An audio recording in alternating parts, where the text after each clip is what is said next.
All right, welcome back to another episode of College Football Unabridged. Today we're going to talk about the Baylor Bears. Um, we got Dave Aranda. He is going into his 7th season, and he is sub 500, 36 and 37. Um, they bring in DJ Lagway, and once again he is trying his best to keep his head coach from getting fired. Um, Honestly, it's kind of rough for the guy. Um, Lagway has all the potential in the world. I mean, his ceiling is very high. Whether it was just a coaching situation at Florida, or maybe think he kind of got into a bad headspace when things kind of started falling down around him.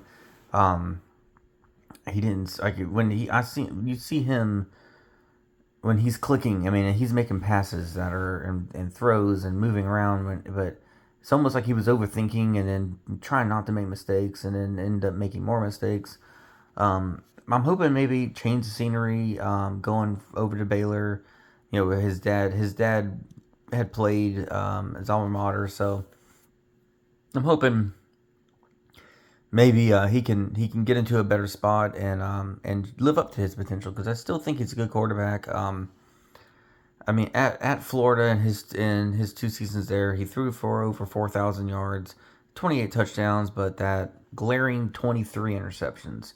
And I think of those 23 interceptions, I think 50 of them were thrown against LSU.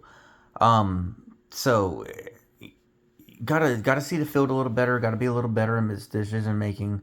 But ton of potential. I mean, if you can just get him in the right spot and coach him up a little bit. I think he can potentially do a lot of good things for Baylor. Um, they are replacing their top four receivers, their tight end, their running back, four starters on offensive line. So it's a tough situation. They are um, they have Louis Brown the fourth at receiver. He ended up redshirting last year, so he's back. Um, We got Jadon Porter is back for his third season. You have Draylon Miller, who is kind of a do-it-all guy. He comes over from Colorado.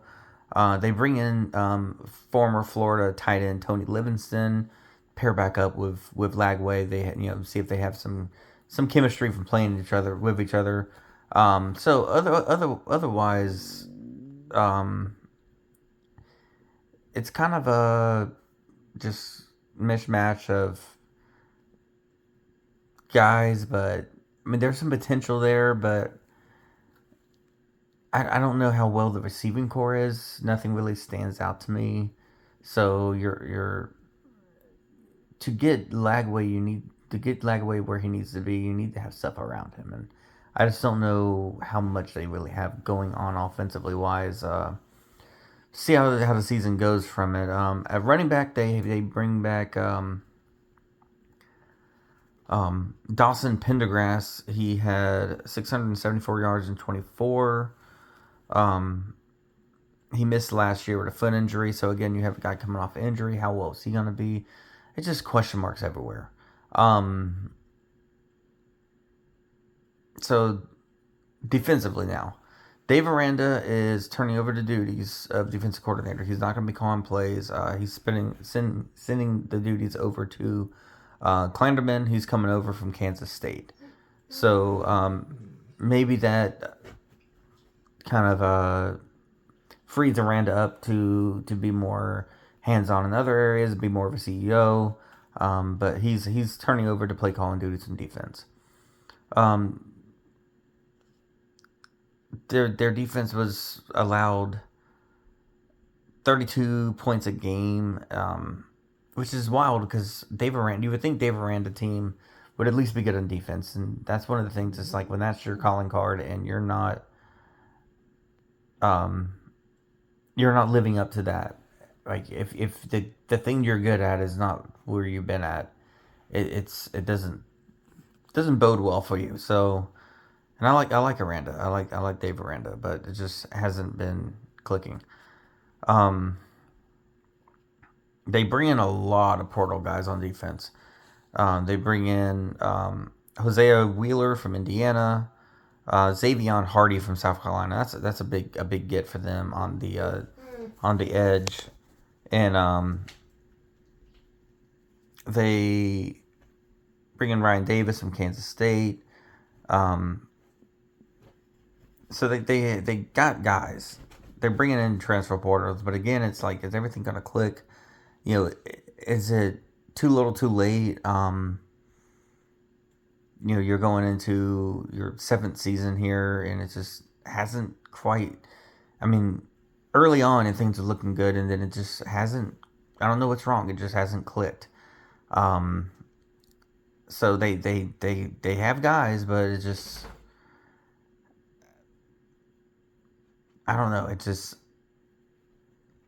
how much is what is it going to take to for Aranda to keep his job? I mean, they went 5-7 last year. Is a 6-6 season, 7-5?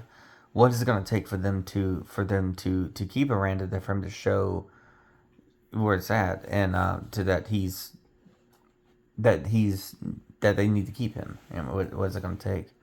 Um, they start the year in Atlanta against Auburn, which is an Auburn team in transition.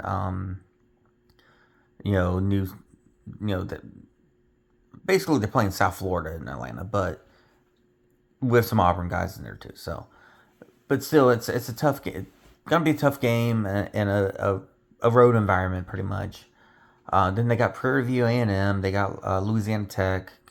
Some good warm up games there, and you got Colorado, um, at Arizona State, TCU at Kansas, at UCF, Iowa State, at BYU, Texas Tech, at Houston. Who on earth set that up? At BYU, Texas Tech, at Houston. I mean, just smack you in the face 3 times in a row to end the season. That's tough. Um, you kind of got to get going early. That Auburn game is going to be, I don't know if I would say a pivotal game, but it's going to be really, really interesting to see, because I think once that game, you get winnable games, and then it just kind of slowly builds up to through the Big 12 schedule. Um, like, I just don't know with the pieces around Lagway. Are you putting too much on his shoulders? I feel like last year he kind of got too much on him, and kind of didn't do so well with that. Not trying to knock him or anything, but it just didn't seem to. He didn't seem to carry it very well. All the pressure, and kind of thrown right back into the same type of situation. You have a coach on the hot seat, and you know, I feel like he has less receiving talent than he did at Florida. So the defense needs to come around to take some of the pressure off of this offense. And this receiving core needs to get something going to help Lagway, along with the running game, obviously. Um, with the schedule, I mean, you're kind of looking at probably like, I think it's, around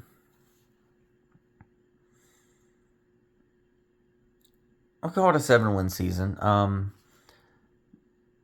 It could be worse, but we'll go with 7. There's some work. It's workable for the most part, but it's back Big 12, and you know anybody can win. So it's coin flip games across the board. Um, is that going to be enough for Dave Aranda to keep his job? I mean, you're going into year 7. It's kind of like you're kind of where you're at, and then you're overhauling the team, and over all this changing coordinators, and all that kind of stuff, changing who's playing, to play college defense. It's kind of, this should be it. I just don't know at what level is going to be enough. So I have to go from there and see how this season goes from there. But uh, it's kind of a tricky situation for everybody involved.